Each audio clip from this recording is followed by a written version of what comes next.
Hi, everyone, and welcome to ABA and MIA, where real talk meets real practice. I'm Karelix. And I'm Mariam, and we're here to break down autism, ABA, and the everyday life of the 305. With clarity, compassion, and a little Miami spice. So grab your cafecito and Let's let's get get into into it. it.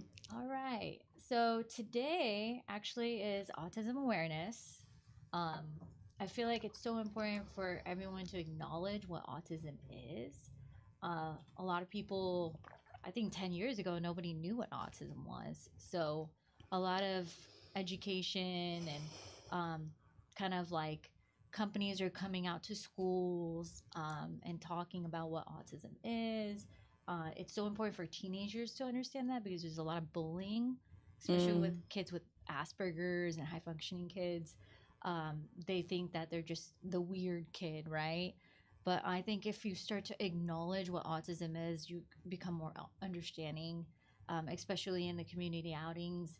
I know some parents are like, oh, that's a kid with no discipline, right? And so if they understand, oh, this kid has autism, all right, I understand now.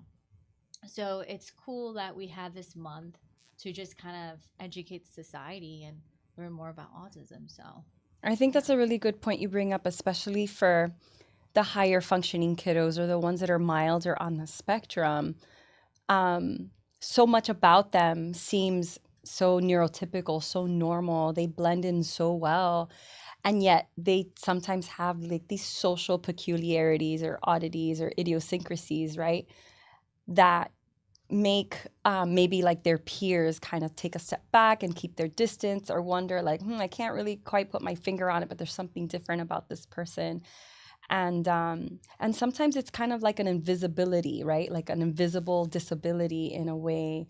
Um, and so, like you said, it's wonderful to be invited to schools to speak on autism or to see so many members of the community coming together to really unify everyone. Like we all are one, whether Mhm. you're, have special needs or not. Like we're all these parents, we're all in it together. And it's really beautiful to see like surfers for autism and um, I don't know, taekwondo for autism and soccer leagues for children with autism and all kinds of community events happening throughout Miami-Dade County. And and it's just beautiful to see. I know I think a little while ago you were talking about how Barbie now has an autism Yes. Barbie. I had no idea. Yeah, they have a Barbie with headphones and, That's like the iPad. awesome. So there's a lot of people talking about like what is this? Like, oh, she's just listening to music or she's, on her iPad playing games.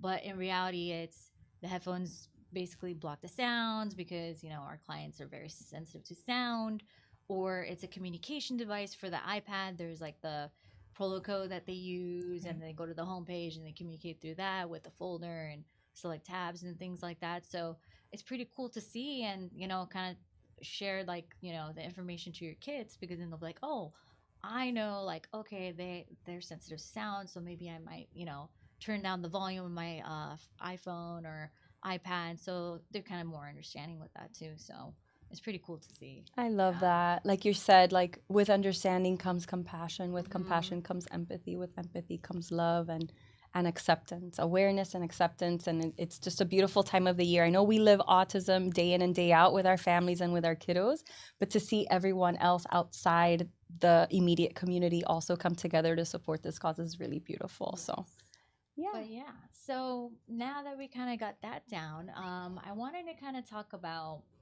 today interviewing Karelix because she Hmm. has, if you guys know, she's the founder and the owner of Lotus Behavior Interventions. Her company has been around in the past 17 years serving families. And over the time, there's been more consistency with your employees dedicating themselves for long term Hmm. with Lotus, and it just speaks volume that your staff is very satisfied and your clients are happy as well. Yeah. So we're just gonna get down with questions about what do you see the red flags, green flags of hiring these RBTs, and what's the common mistakes RBTs make in an interview that you see like, oh, I can't believe I've been hearing the same thing over and over, right? So those are the things that can help support RBTs as well during our interview process. We can kind of support that. And future BCBs who are trying to be like owners and how to hire, the appropriate RBTs for their own, agencies. So if we have time, we can talk about the RBT training for new entry Mhm. levels and how we can improve those qualities. But starting for the first question, Yes. um, so when you are interviewing and looking at those resumes, what stands out to you and what makes them qualified for Lotus? Um,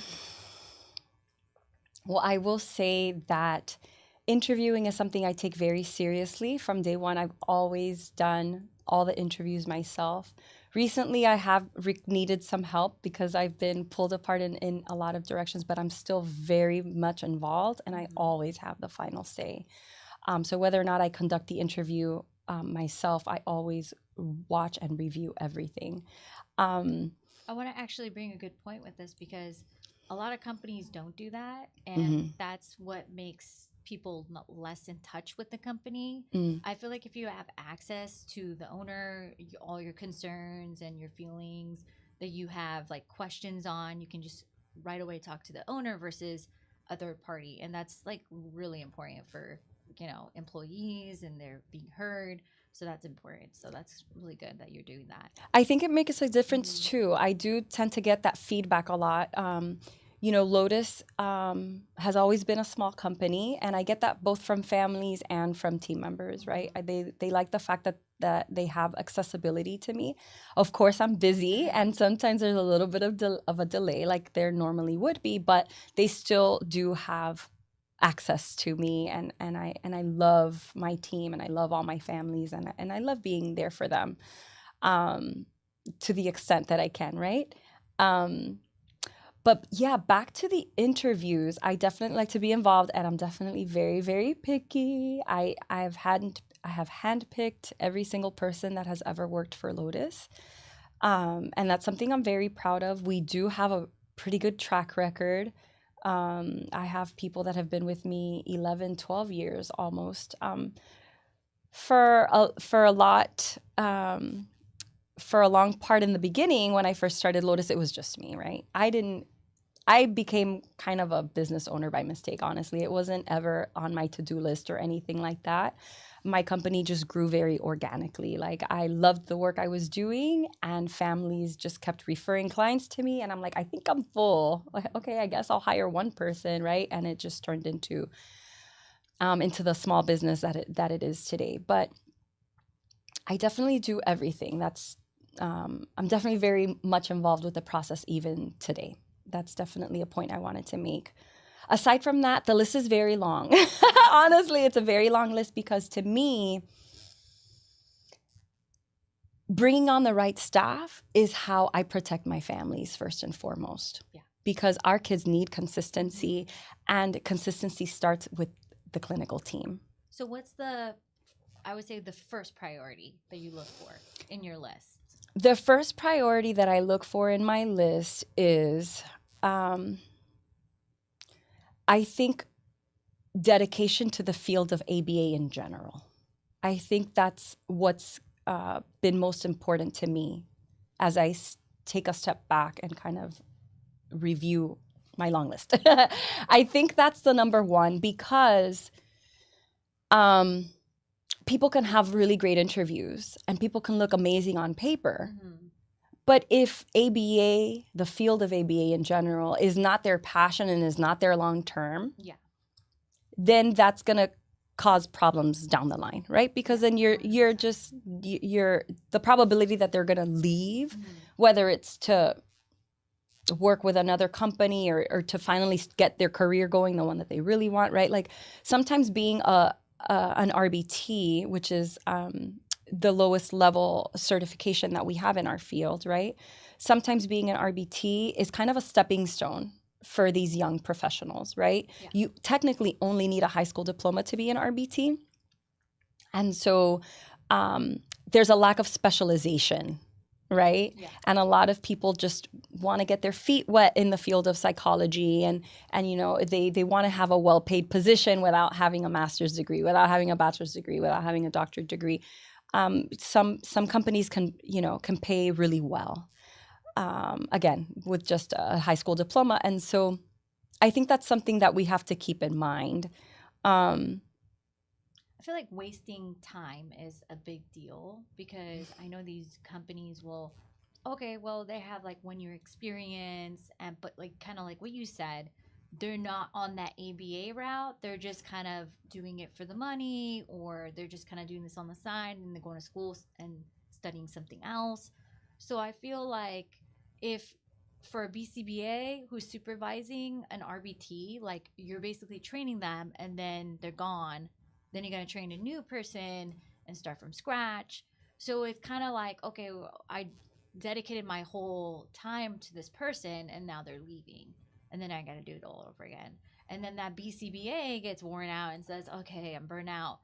I've been helping this RBT and now I was trying to make some quality services and trying to make a difference, but now it's not getting anywhere. Now they're gone. Yeah, exactly. So yeah, 100% commitment and knowing the drive of like, hey, this person is serious. Because some people will say like, I'm going down that path, but when you're doing the interview process, you're like, okay, is this person really committed?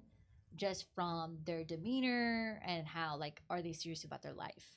Like, I'm sure probably you pop those personal questions like, hey, what is your status right now? Are you going to school? So that kind of shows like if they have stability in their life, then they're serious. If they don't have stability, like I'm traveling the world and I'm doing vlogging and I'm marketing and I'm going into this route of my career, then you're like, okay, I guess this is not going to be the field for them. And we're going to see a turnover rate from this RBT. So, Yeah, I mean, I think those are excellent points you make, and it's definitely something that I always take into consideration. Honestly, I think my application is kind of long and tedious to kind of rule out yeah. the lazy, so to speak, right? Like if Yeah. you're not going to show me that you really want this, then so I sometimes demand a lot of things that other maybe companies don't. I don't know. So like for example, I'm huge on undergraduate transcripts.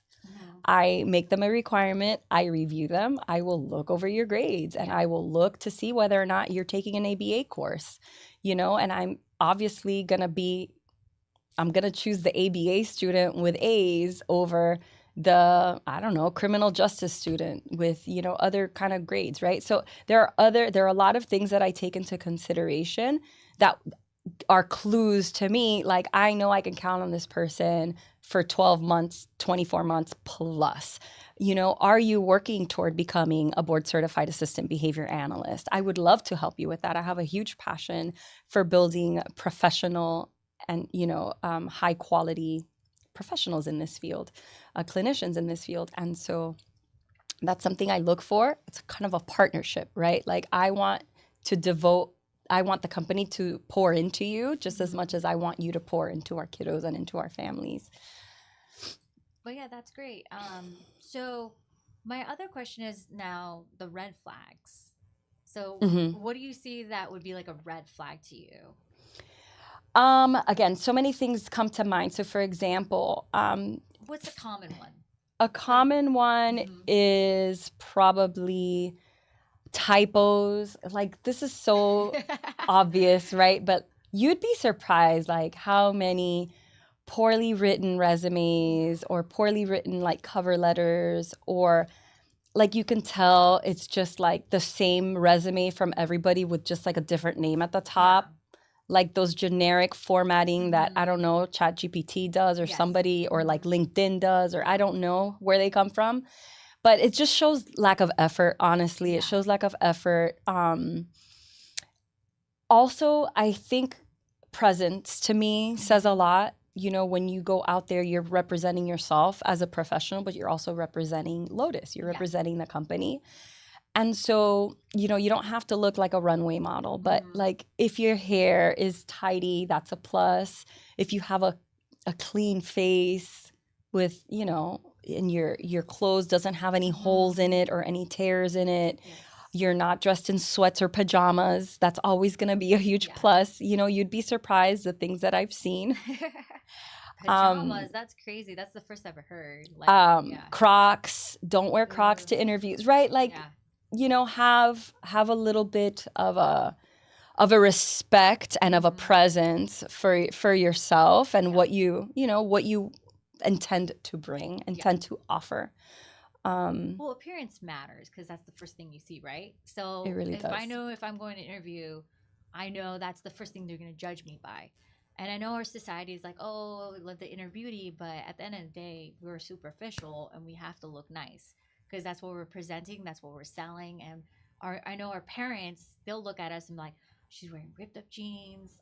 She's not going to serve my kid, like, you know. And I'm a parent myself. Like, if I have a nanny, I don't want her to wear, you know, a ripped up jeans or see the tats, or those are just like concerns that our parents would, you know, have. Exactly. So we're just interviewing like a parent. So Exactly.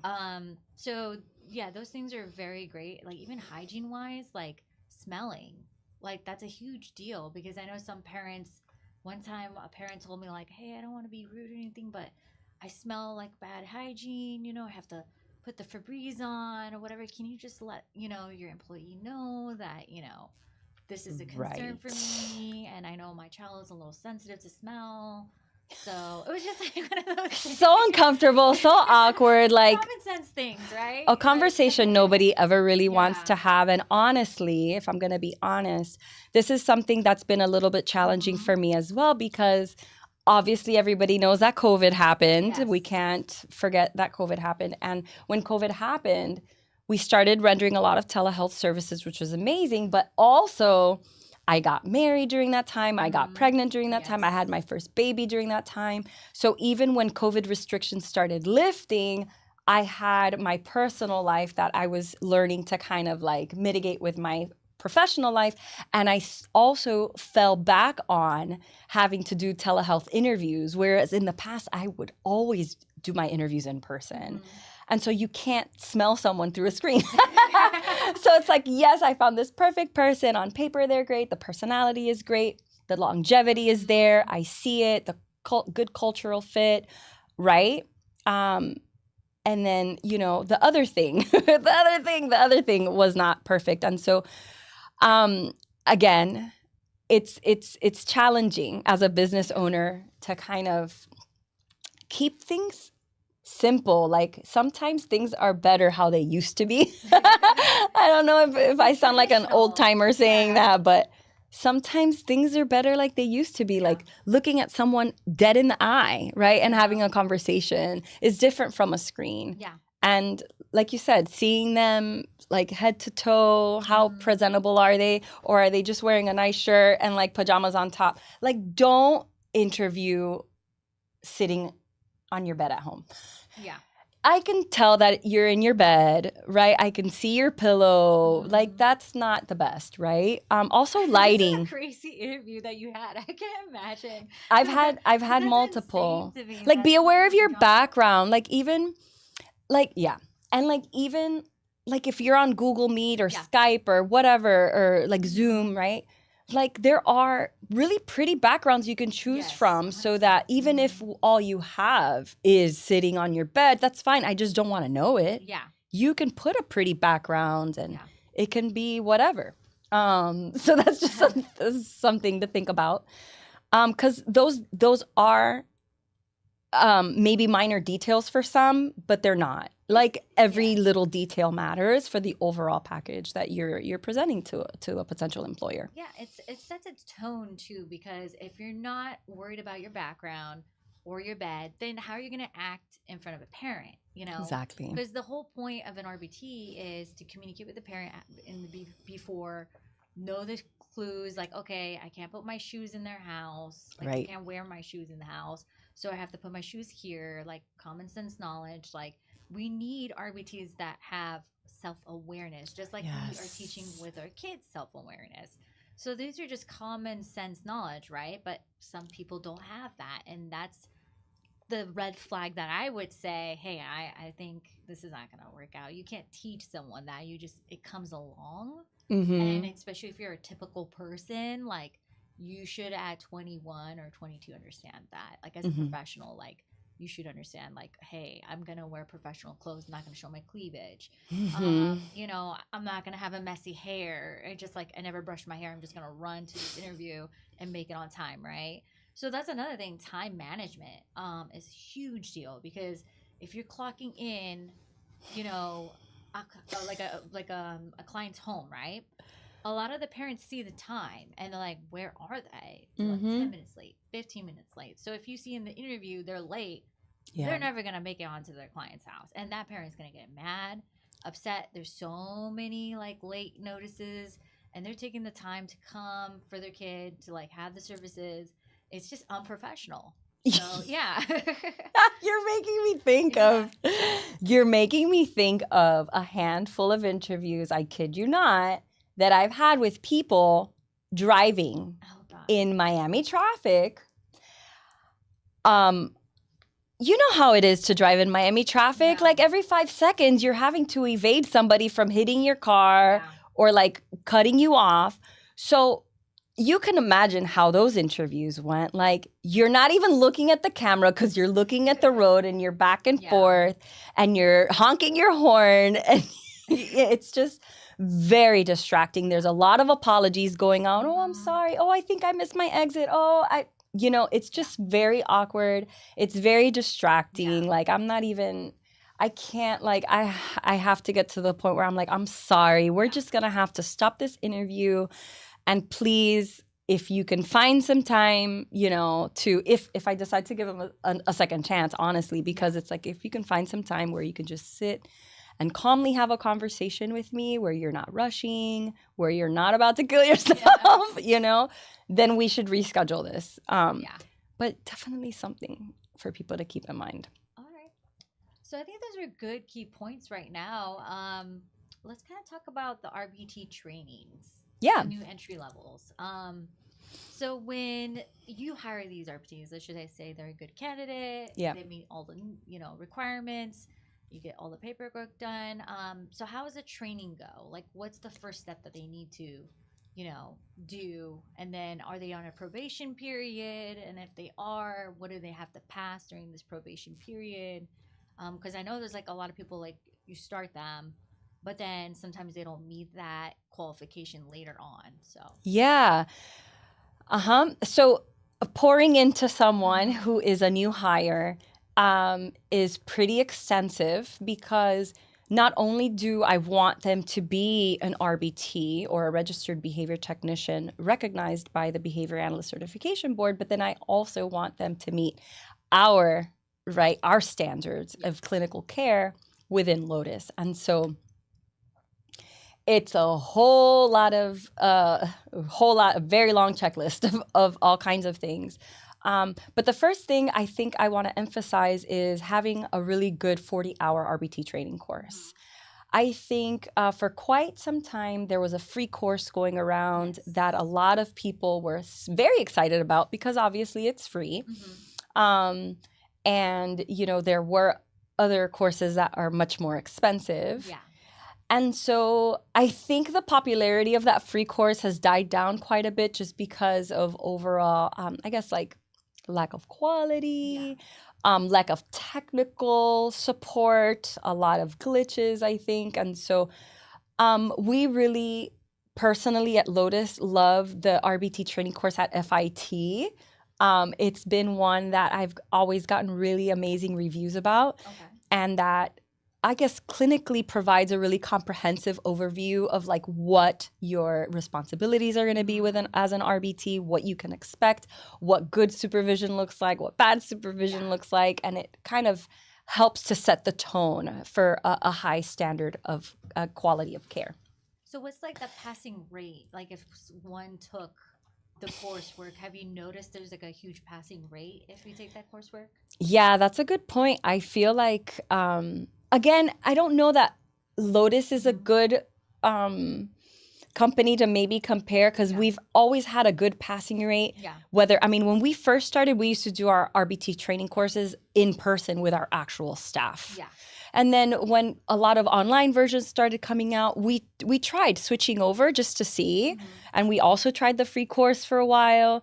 We noticed we had a good passing rate also, but I think it's because we also did the in-house training in addition to it, right? Yeah. The BACB is very clear about stating that the 40-hour RBT training course, even though some people think it's like, oh my God, it's so long, right? Yeah. And they're dramatic about it. It's just like the minimum, right? It's like the minimum. You're just getting your feet wet. This is not anything to be particularly proud about, right? You still have so much more to learn. Yeah. And so we always did even the free course kind of hand in hand with our, I guess, in-person training and onboarding and internship process or whatever. So, but I imagine, I mean, if you just base it on the course, I imagine there's a huge discrepancy just like overall if you look at the large effect sizes, if that makes any sense. Yeah. I think it's so important to have both, like you mentioned, the coursework and then actually the one-to-one, Yeah.